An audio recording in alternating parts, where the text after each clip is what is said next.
अभिवादये अहमस्मि गवीशद् द्विवेदी। अत्र भवतां स्वागतम् एतस्मिन् डीडी न्यूज़ वार्ता प्रसारणे। आदौ प्रमुखवार्ताः।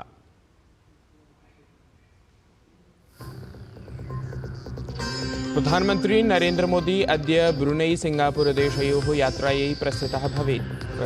प्रथमचक्रे असौ ब्रुनई देशस्य सुल्तान् इत्यनेन सह द्विपक्षीयसम्बन्धेषु सहयोगविषयेषु च चर्चां कुर्यात्। देशयोः राजनयिकसम्बन्धानां 40 वर्षाणि पूर्णानि जायमानानि सन्ति।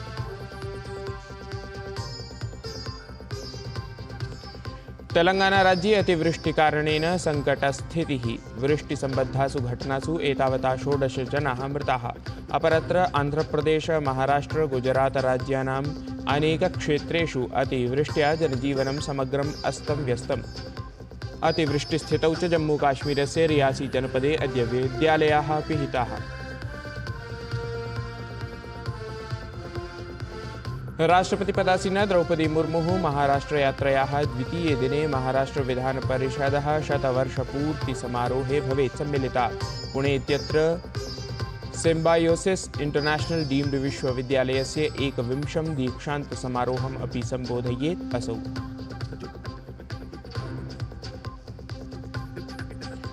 मदिरा नीतिगते प्रवञ्चनाप्रकरणे कारागृहे निगडितस्य दिल्ली मुख्यमन्त्रिणः अरविन्द केजरीवालस्य न्यायिकनिगडनस्य अद्य अन्तिमं दिनम्।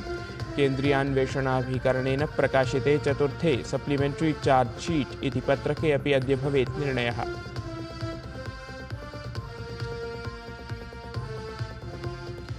पेरिस् पैरालम्पिक प्रतियोगितायां भारतीयक्रीडकानाम् उत्कृष्टप्रदर्शनं। पञ्चमे दिने स्वर्णपदकद्वयं, रजतपदकत्रयम् अथ कांस्यपदकत्रयं च भारतेन अर्जितम्। सुमित अंतिल इत्यसौ पैरालम्पिक कीर्तिमानेन सह कुन्तस्पर्धायां जितवान् स्वर्णपदकम्।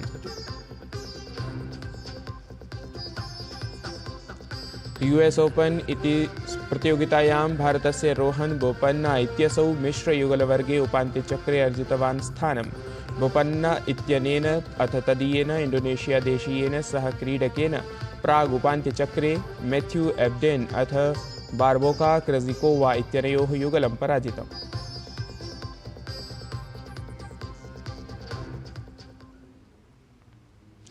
प्रधानमन्त्री नरेन्द्र मोदी अद्य ब्रुनई देशस्य द्विदिवसीय यात्रायै गच्छेत्। एतस्याः यात्रायाः अवधौ उभयोः देशयोः मध्ये द्विपक्षीयसम्बन्धसहयोगक्षेत्रादिविषयेषु चर्चा भविष्यति। उभयोः देशयोः राजनयिकसम्बन्धानां 40 वर्षाणि पूर्णानि जायन्ते। अतः प्रधानमन्त्रिणः नरेन्द्र मोदिनः ब्रुनई देशस्य एषा यात्रा महत्त्वपूर्णा आकल्यते। प्रधानमन्त्री मोदी सुल्तान् हाजी हसलन बोल्किया इत्यस्य निमन्त्रणे ब्रुनई देशस्य यात्रां कुर्यात्।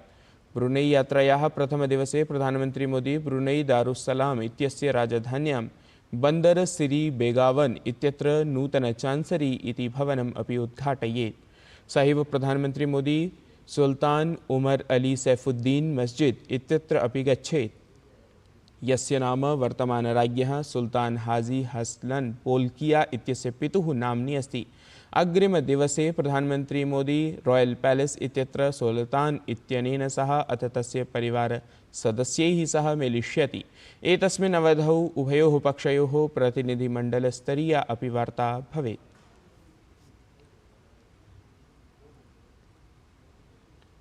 ब्रुनई देशस्य यात्रायाः अनन्तरं प्रधानमन्त्री नरेन्द्र मोदी सितम्बर मासस्य 4-5 च दिनाङ्कयोः सिंगापुर यात्रायै प्रस्थास्यति।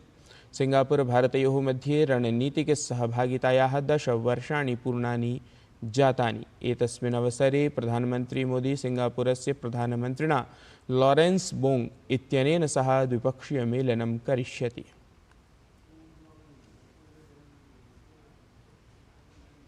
राष्ट्रपतिपदासीना द्रौपदी मुर्मुः महाराष्ट्रराज्यस्य त्रिदिवसीययात्रायाः अद्य द्वितीयदिवसे पुणे नगरे सिम्बयोसिस् इंटरनेशनल डीम्ड यूनिवर्सिटी इत्यस्य 21 दीक्षान्तसमारोहे सम्मिलिता भवेत्। ततः च राष्ट्रपतिवर्या मुम्बईनगरे महाराष्ट्रविधानपरिषदः शताब्दवर्षपूर्तिसमारोहे सम्मिलिता भवेत्। तत्रैव राष्ट्रपतिः श्वः लातूरस्य उद्गीरे बुद्धविहारस्य उद्घाटनं करिष्यति। सहैव उद्गीरे महाराष्ट्रप्रशासनस्य शासन अपल्यादारी मुख्यमंत्री माझी लड़की बहिन योजना इत्यनयोः योजनयोः लाभार्थिनः सम्बोधयिष्यति।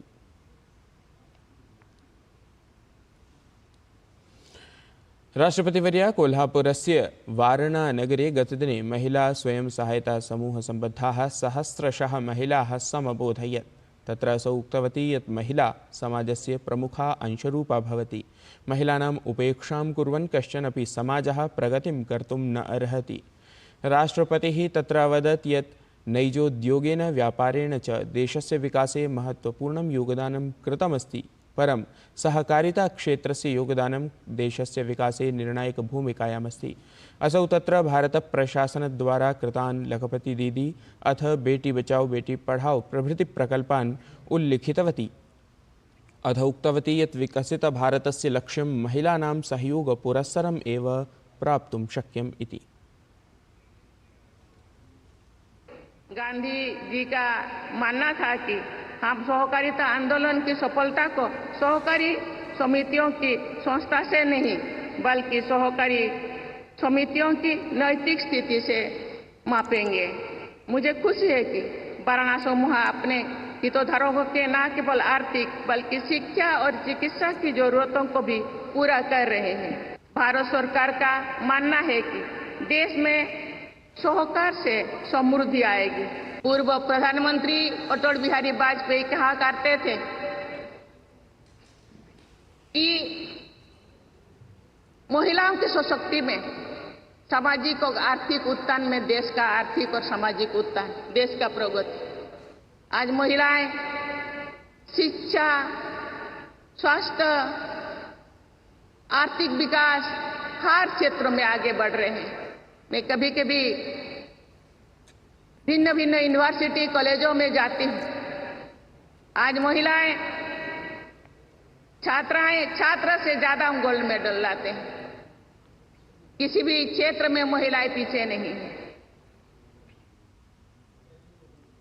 नवदिल्ली स्थिते भाजपा दलस्य मुख्यालये प्रधानमंत्री नरेंद्र मोदी ऐषमः संघटनस्य पर्व सदस्यताभियानम् इत्यस्य शुभारम्भं कृतवान्। प्रधानमंत्री दलस्य प्रथमसदस्यत्वेन पञ्जीयनम् अकरोत्। सदस्यतायाः च नवीकरणस्य प्रमाणपत्रं दलस्य राष्ट्रीयाध्यक्षः जेपी नड्डा प्रधानमन्त्रिणे समर्पितवान्।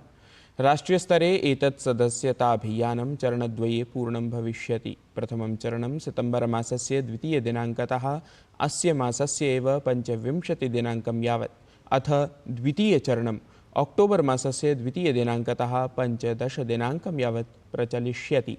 सदस्यता ग्रहणाय मिस्ड कॉल इति संपर्कविधिः, QR कोड अथ नमो ऐप इति चरिष्णुतन्त्रीया सुविधा परिकल्पिता अस्ति। भाजपादलेन ऐषमः 10 कोटि सदस्यसङ्ख्यायै लक्ष्यं निर्धारितमस्ति।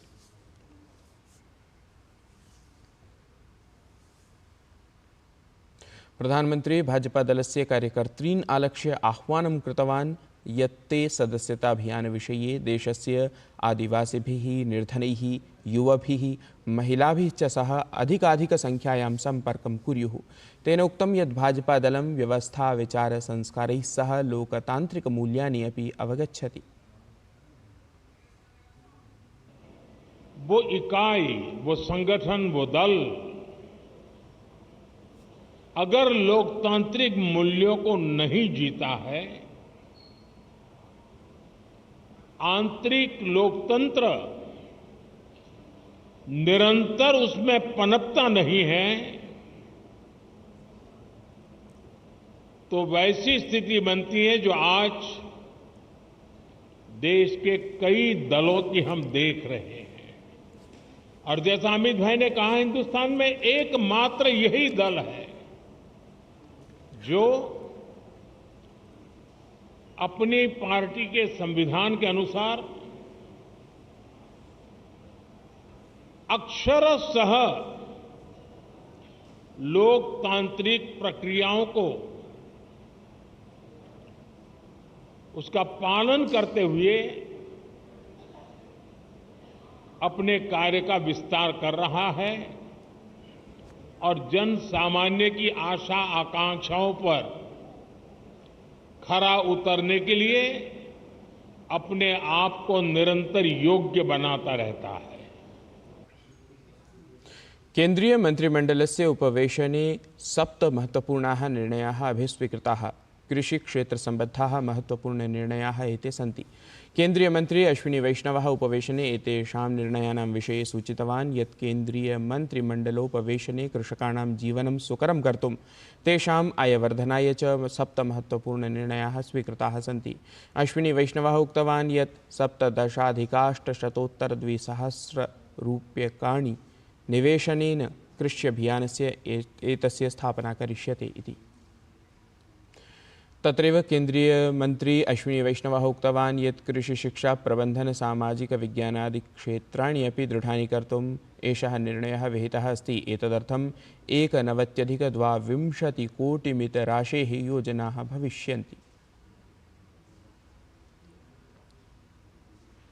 हरियाणा राज्यस्य जननायक जनता पार्टी इति दलस्य विधायकः राज्यस्य पूर्वमन्त्री च देवेन्द्रः बबलीः भाजपादले सम्मिलितः अभवत्। तेन सहैव जेजेपी दलस्य नेता सञ्जयः कबलानः अथ पूर्वकारागाराधीक्षकः सुनीलसाङ्गवान् इत्यसौ अपि भाजपादले सम्मिलितः जातः। भाजपादलस्य मुख्यालये एताभ्यां नेतृभ्यां दलस्य सदस्यता प्रदत्तं गता। एतस्मिन् अवसरे भाजपादलस्य महासचिवः अरुणसिंहः, हरियाणाराज्यस्य सह प्रभारी विप्लवदेवः, अन्ये च नेतारः उपस्थिताः आसन्। लाइप्जिग् विश्वविद्यालये अन्ताराष्ट्रीय ग्रीष्मकालिक संभाषण संस्कृत पाठ्यक्रमः विगतवर्षेषु एव एतस्मिन् वर्षे ऑगस्ट मासस्य 5 दिनाङ्कात् आरभ्य 30 दिनाङ्कं यावत् आयोजितं गतः। जर्मनी देशस्य लाइप्जिग् विश्वविद्यालयस्य भारतीय विद्या मध्यैशिया विद्याध्ययन संस्थाने एतस्य पाठ्यक्रमस्य अध्यापनं प्राचलत्। अत्र तावत् जर्मनी, नीदरलैंड्स, स्पेन, चेक् रिपब्लिक्, चीन, जापान, कैनडा, रोमानिया इत्यादीनां 10 देशानां 15 प्रतिभागिनः भागं गृहीत्वा प्रायः मासं यावत् सम्भाषणसंस्कृताधाररूपाणां सुमधुराणां सुभाषितानां संस्कृतगीतानाम् अभ्यासम् अथ च संस्कृतभाषायाः गुरुभक्तिः इत्येतस्य नाटकस्य अपि प्रदर्शनं विहितवन्तः।